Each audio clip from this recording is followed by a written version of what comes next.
Outlander Season 8 is not just the final chapter, it's the most heartbreaking one. Because if the rumors are true and the clues we've seen are real, then everything Jamie and Claire believed about their past is about to collapse. We're not just talking about battles or time travel anymore, we're talking about their first daughter, Faith Fraser, who they buried, mourned, and never forgot. If she's alive, then someone lied. If she's alive, then someone took her. And if she's alive, then why has she never come back? This isn't just a twist. It's the unraveling of Claire's pain, Jamie's grief, and decades of loss. And it's going to hit them, and us, harder than anything we've seen before. When Season 7 ended with Fanny singing that haunting lullaby, fans were shaken to the core, because it wasn't just any lullaby. It was the one Claire sang to her baby Faith in the heartbreaking episode where we watched Claire lose her. That moment in Season 2 left viewers sobbing. But suddenly, years later, a seemingly random character is humming the same tune, a tune from the 20th century, without ever knowing Claire had sung it. Fanny had no way of knowing that song unless she heard it from someone close to Faith, or unless she was raised around Faith. This wasn't a coincidence, this was a signal. And for the first time since that tragic moment in Paris, hope returned. But it came with fear. Because if Faith is alive, then why didn't she grow up with her parents? Why was she hidden? And who would have the power to bring back a stillborn child? Let's go back to what Matthew B. Roberts, the showrunner, said. He teased that the healing scene with Master Raymond in Season 2 was more than it appeared. He hinted that something deeper was happening, something even Claire didn't realize. Fans of the books know that Master Raymond has mysterious healing powers. He comes from an ancient line of time travelers and has knowledge that stretches beyond what Claire or Brianna ever understood. And he was there the night Claire nearly died from the birth. He placed his hands on her and healed her. But what if he didn't just heal her? What if, in that blue-lit room, as Claire grieved the child she lost, Master Raymond took the baby's soul, her essence, her being, and gave her another chance? Diana Gabaldon, the book's author, once said she considered this idea but left it out of the novels. But the show is taking a bolder path. The mention of the color blue is no accident. Meryl Davis said in an interview that we should pay attention to the symbolism. Blue represents healing, and Master Raymond is always surrounded by it. His eyes, his cloak, even the mystical light that glowed in the healing scene. All blue. Claire's future is tied to healing too. We know that in the books, her hair eventually turns white, and she gains a kind of healing power that transcends natural medicine. What if these are connected? And that opens up 100 more questions. Who raised Faith? Does she know who her parents are? Has she aged the same way as everyone else? Or has time worked differently for her? Could she even be older than Brianna? Could she be living in another century entirely? We've seen time travel in Outlander before, but nothing like this. If Faith was taken by Master Raymond to a place outside of time, she might still be a child. Or she might be a grown woman with children of her own. And if she has returned, will she bring closure or more heartbreak? Because reuniting with a child you lost is not always a happy ending, especially when that child has lived a life without you. That's just the beginning. In the next section, we'll talk about the Ridge, the new characters who arrive, and how their secrets might be tied to Faith's fate. Because not everyone wants Jamie and Claire to find the truth. And the final season of Outlander might be darker than any of us expected. While the mystery of Faith's return shakes the very foundation of Jamie and Claire's past, the Ridge is about to test their future. As they make their way back home, hoping to find peace after years of war, loss, and separation, they instead walk straight into a new storm. The Ridge is no longer what it once was. Tensions are rising, and two new characters threaten to turn Fraser's Ridge into a battlefield.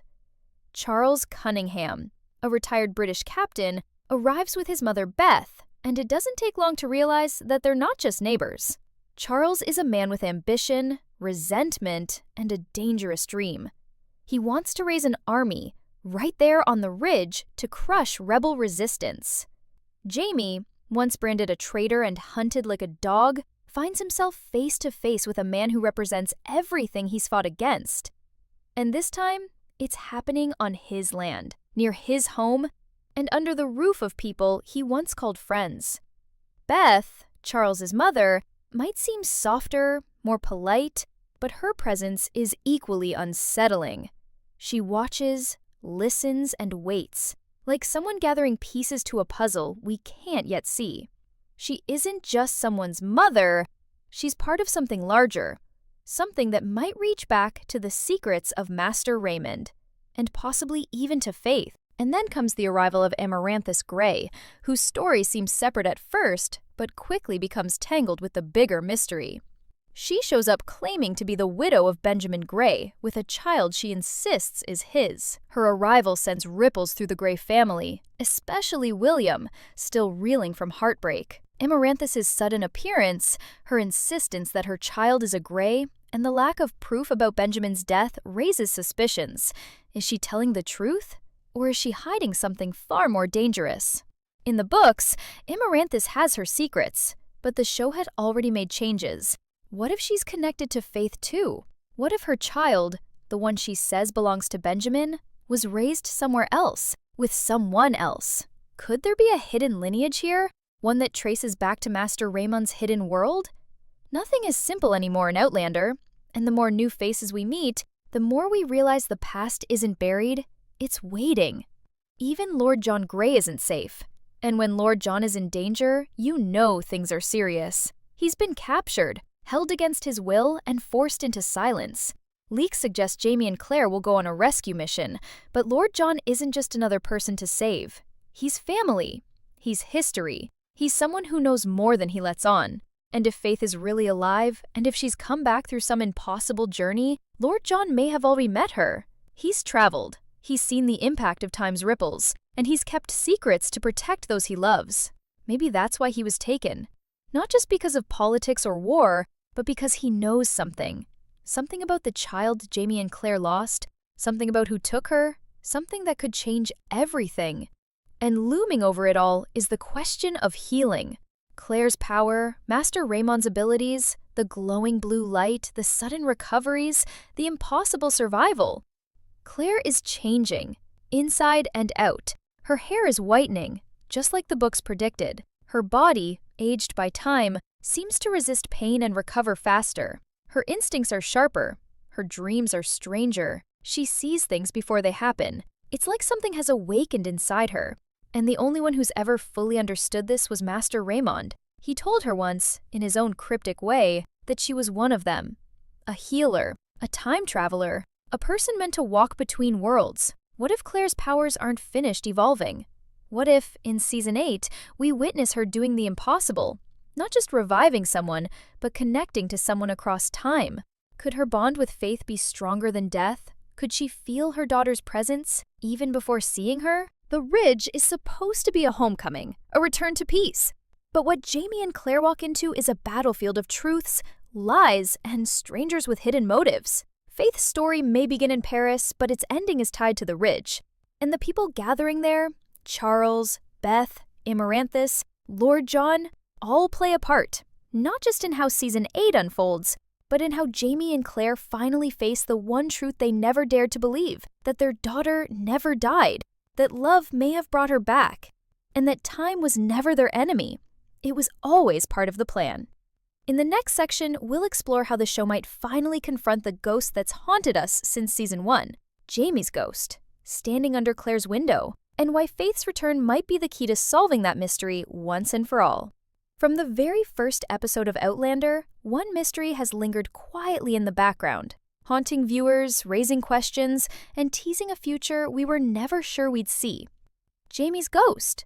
That eerie figure standing outside Claire's window in 1945, watching her before they'd ever met. For years, fans wondered, how is it possible? If Jamie never traveled through time, how could he appear in the 20th century? And why would he be watching Claire before their story even began? Diana Gabaldon once confirmed that the ghost is indeed Jamie Fraser. But the explanation was always just out of reach. Until now, because as Season 8 approaches, and as Faith's return becomes more likely, all signs point to a collapse in the Outlander timeline, a final unraveling of time travel, loss, healing, and the supernatural. The truth behind Jamie's ghost may not be just about him. It may be about Claire, about Faith, and about the moment time fractured forever. Let's go deeper.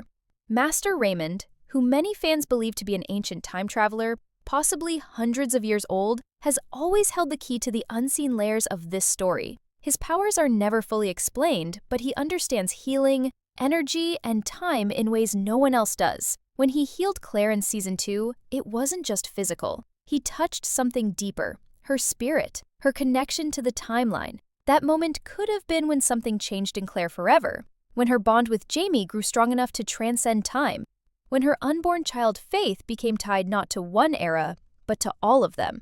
The blue light we saw wasn't just magic. It was time itself being rewritten.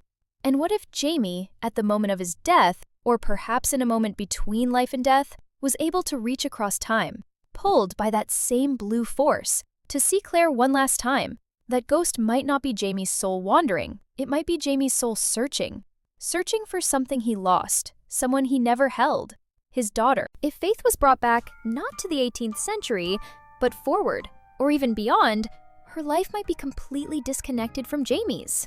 She might have been raised in the 20th century, or even the 21st. She might have lived a life where Jamie never existed. So maybe, just maybe, his ghost wasn't looking for Claire. Maybe it was looking for her. Maybe the moment outside Claire's window was a thin spot in time, a place where Jamie could cross over for just a moment, haunted by the loss of the daughter he never got to know. Maybe he followed the thread of time that Master Raymond's magic left behind, a thread that connects Claire, Jamie, and Faith across decades. And now, as that thread begins to pull them back together, time itself is starting to unravel. That's why we're seeing echoes. Fanny singing a 20th century lullaby in the 1700s, Claire dreaming of blue light, Jamie feeling things before they happen. The timelines aren't just overlapping, they're colliding. Now imagine this. Claire's powers, which began as knowledge and grew into healing, might evolve into something more intuitive, more spiritual. She might begin to sense Faith before seeing her. She might feel drawn towards certain places, hear certain sounds, or even glimpse visions of her daughter before the truth is revealed. If Master Raymond is involved, then we know this isn't medical science. This is time magic. This is ancient power passed through generations of travelers. Claire's awakening might be the only way the family is reunited. And that might be why Jamie's ghost appeared in 1945. Because time has been shifting ever since Claire went through the stones. The timeline has been unstable. Ghosts, echoes, and memories have been slipping through, and it all leads back to that one tragedy in Paris. The one that may no longer be a tragedy at all. And if Faith returns, as a grown woman, as a mother, or even as a child, it could unlock the final truth Jamie and Claire have never been ready to face. That their lives were never just about love or war. They were chosen, pulled into something greater, something ancient. Their love survived time, not by accident, but because it was the key. Claire was never meant to stay in one era. Jamie was never just a soldier. Faith was never just lost. The entire Fraser family may have been marked by fate, destined to break the cycle of time that others only pass through. And that's why Season 8 could end with a full circle moment, not just a resolution, but an answer to the very first question Outlander ever asked. Why? Why Claire? Why Jamie? Why time travel? Why the pain, the separation, the ghosts? All of it may come back to Faith. In the next section, we'll look at the final battles, on the ridge, in the war, and within Jamie and Claire themselves, because their journey is far from over. And before they reach peace, they may have to lose everything one last time. As Season 8 prepares to deliver its final blow, it becomes clear that Jamie and Claire's peace will not come without pain. The ridge, once a symbol of family and freedom, now stands on the edge of collapse. War, betrayal, and ghosts, both real and metaphorical, begin circling closer. And just when we think we've seen Jamie and Claire survive it all, the story dares to ask a cruel question. What are they willing to lose to gain the truth? The battle ahead isn't just about guns and soldiers. It's about love, sacrifice, and what it means to truly let go. And for the first time in a long time, the stakes feel final, because in order for Faith to return, something else may need to be taken away. Whispers of war begin to rise around the ridge. Charles Cunningham is no longer just a nuisance. He's now building a militia. And though he speaks of order, peace, and justice, Jamie sees the truth. It's tyranny wrapped in a polished uniform. Charles believes the ridge should belong to the crown. He dreams of driving out rebels and dissenters and restoring British rule in the name of righteousness. And he's not alone. More settlers, scared and bitter, begin siding with him. People Jamie once called friends turn cold. The ridge becomes divided, and Beth Cunningham, the mother who once appeared passive, reveals a more calculated side. She doesn't need weapons. She uses words, slowly poisoning the minds of neighbors, spreading doubt about Claire's powers, suggesting that the Frasers have brought unnatural forces upon them, that maybe the tragedies of the past, like Faith's death, were punishment for defying the natural order. It's the kind of fear that spreads like wildfire. And for Claire, who's already struggling to understand the changes inside her, it's a dagger to the heart. Her healing abilities, once a gift, begin to scare those around her. When she revives a child from the brink of death with no explanation, rumors spiral. Some say she's a witch again. Others whisper she's immortal. And then the worst fear. What if Claire didn't lose her daughter, but gave her up to something not of this world? The pain of Paris resurfaces. The shame, the guilt, the helplessness. And yet, beneath it all, Claire feels something she can't explain. A presence, a pulse in her soul. Faith is alive. She knows it. And that truth becomes the only thing keeping her grounded as the ridge tears itself apart. Jamie too begins to feel the pressure closing in. With William torn between his duty and his heart, and Lord John still recovering from his mysterious capture, Jamie finds himself pulled in every direction. Protect the ridge, protect his wife, protect his son, protect the fragile hope that Faith might still return. But how? He's just one man, and with the war encroaching, every decision becomes a risk. Do they flee the ridge and lose everything they built? Do they fight and risk dying before seeing their family whole again?